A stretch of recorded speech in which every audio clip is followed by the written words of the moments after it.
Guys, knowledge hunger में आपका बहुत स्वागत है। मैं हूं आदित्य सर।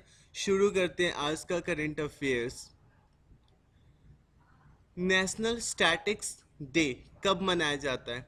इसका सही आंसर है 29 जून। देखो, 29 जून को नेशनल स्टैटिक्स डे मनाया जाता है। ठीक है। इस बार जो नेशनल स्टैटिक्स डे था, इसका थीम था सस्टेनेबल SDG 3 और SDG 5। SDG मतलब सस्टेनेबल डेवलपमेंट गोल। ठीक है। तो ये एक यूनिसेफ का गोल होता है, यूनाइटेड नेशंस का गोल होता है लाइफ के लिए, कि हमारा लाइफ किस तरह से होना चाहिए। आपको कमेंट में बताना है कि जो SDG 3 में क्या मेंशन है और SDG 5 में क्या मेंशन है। Okay, come to the point.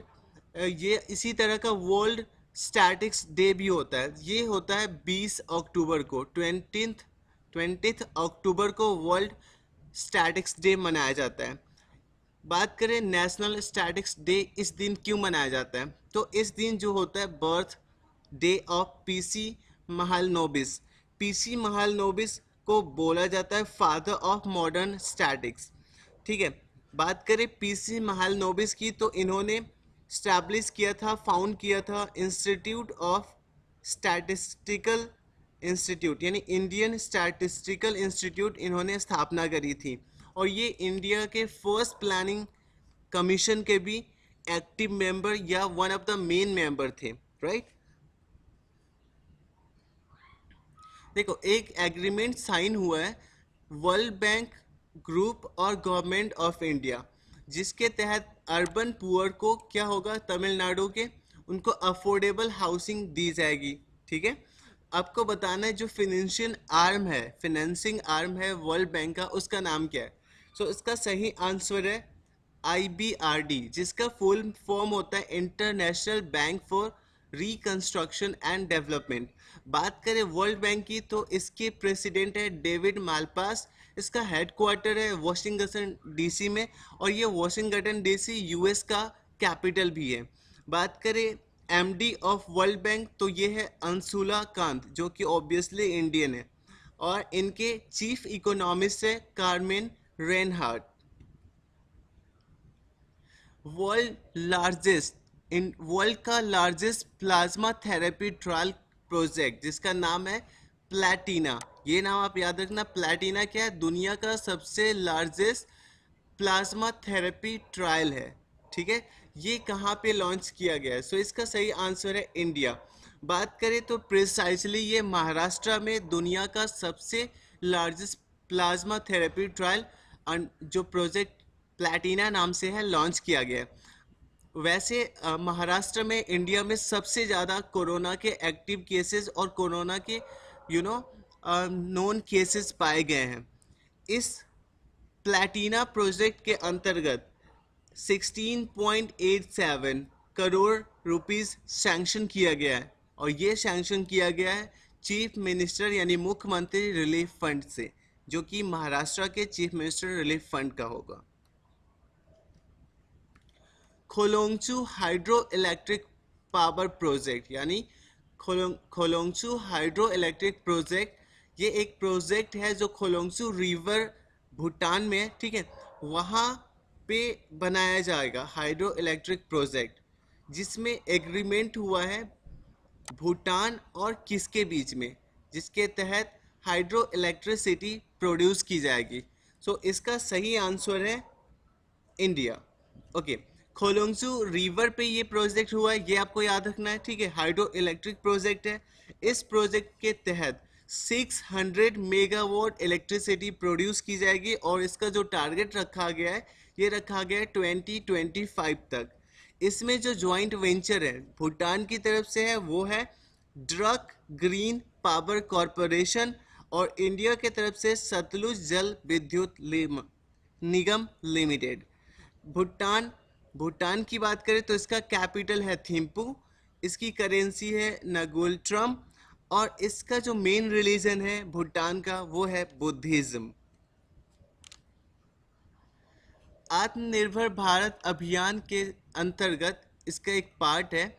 ठीक है। जिसको नाम दिया गया है formulation of micro food processing enterprises formulation of micro food processing enterprises, नाम से ही क्लियर है ये फूड प्रोसेसिंग से रिलेटेड है, जहाँ पे इंडिया को आत्मनिर्भर बनाने का लक्ष्य रखा गया है। शॉर्ट में PMFME। ये लॉन्च किया गया है 29 जून 2020 को, ठीक है, जिसको लॉन्च किया है union food processing industries minister. वो कौन है?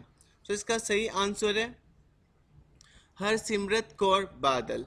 देखो, इस स्कीम के तहत 9 लाख सेमी स्किल्ड और स्किल्ड लोगों को रोजगार प्रोवाइड किया जाएगा और 35,000 करोड़ इन्वेस्टमेंट जनरेट करने का प्लान है इस स्कीम के तहत।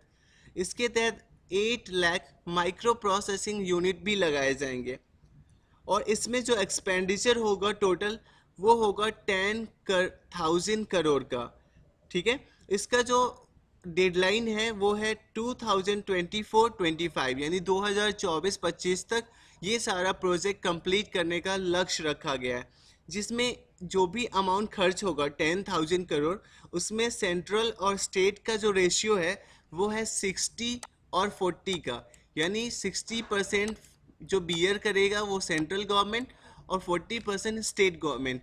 लेकिन इसमें कुछ एक्सेप्शन दिए गए हैं, लाइक नॉर्थ ईस्ट एरिया और जो हिमालयन एरिया है, ठीक है, इनके लिए जो है वो है अलग से क्राइटेरिया बनाया गया है। वो है 90% सेंट्रल बियर करेगा और 10% कौन? वो स्टेट गवर्नमेंट, यानी नॉर्थ ईस्ट स्टेट के जितने भी है वो 10% बियर करेंगे। इस तरह हिमालयन स्टेट जो भी है, ठीक है, वो 10% बियर करेंगे। बात करें यूनियन टेरिटरी की, तो जो भी इस प्रोजेक्ट में खर्च होगा उसका 100% सेंट्रल गवर्नमेंट खर्च करेगी।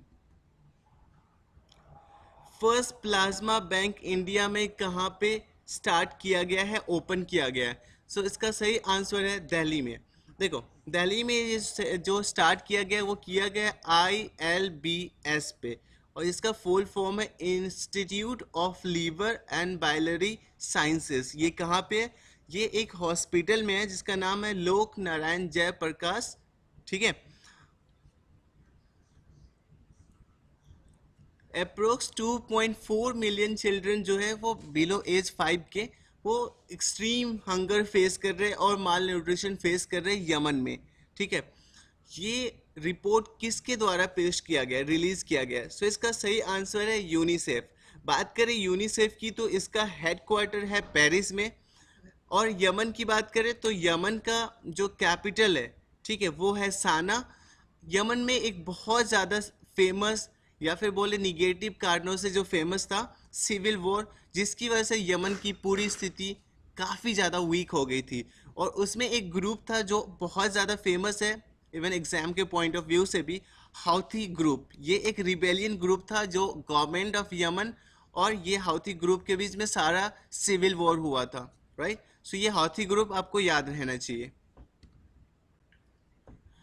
वर्ल्ड बैंक ग्रुप ने अप्रूव किया है $500 मिलियन, ठीक है, स्टार्स प्रोग्राम के लिए। ये 500 मिलियन USD है, राइट, अमेरिकन डॉलर। सो ये स्टार्स प्रोग्राम के तहत क्या लक्ष्य रखा गया है? सो इसका सही आंसर है इम्प्रूव करना quality and governance of school education system in India. यानी ये जो स्कूल एजुकेशन सिस्टम है इसको इम्प्रूव करने के लिए वर्ल्ड बैंक ने हमें लोन दिया है, सैंक्शन किया है 500 करोड़, और इस प्रोग्राम का नाम है स्टार्स। देखो, इस प्रोग्राम के तहत जो हमें लोन प्रोवाइड करेगा स्टेट्स को, वो इसका जो फिनेंशिंग आर्म है, अगेन मैं रिपीट करूँगा, IBRD, ठीक है, ये हमें लोन प्रोवाइड करेगा। IBRD का फुल फॉर्म होता है international bank for reconstruction and development. ये वर्ल्ड बैंक का फिनेंसिंग आर्म है जो पैसे फिनेंस करता है, ठीक है। तो इसके तहत 10 मिलियन टीचर्स, 250 मिलियन स्टूडेंट्स और 1.5 मिलियन स्कूल्स जो कि 6 स्टेट्स में, उनको फ़ायदा मिलेगा। ये स्टार्स प्रोग्राम किन 6 स्टेट में लागू किया गया है? तो स्टेट है Rajasthan, Orissa, Kerala, Madhya Pradesh, Himachal Pradesh and Maharashtra. So guys, इसी के साथ ये लेक्चर ख़त्म करते हैं। होप आपको कुछ जानने को मिला होगा, कुछ सीखने को मिला होगा। अगर आपको कुछ जानने और सीखने को मिला तो please like, subscribe and share ज़रूर करें। Stay tune, be happy and goodbye. Have a nice day.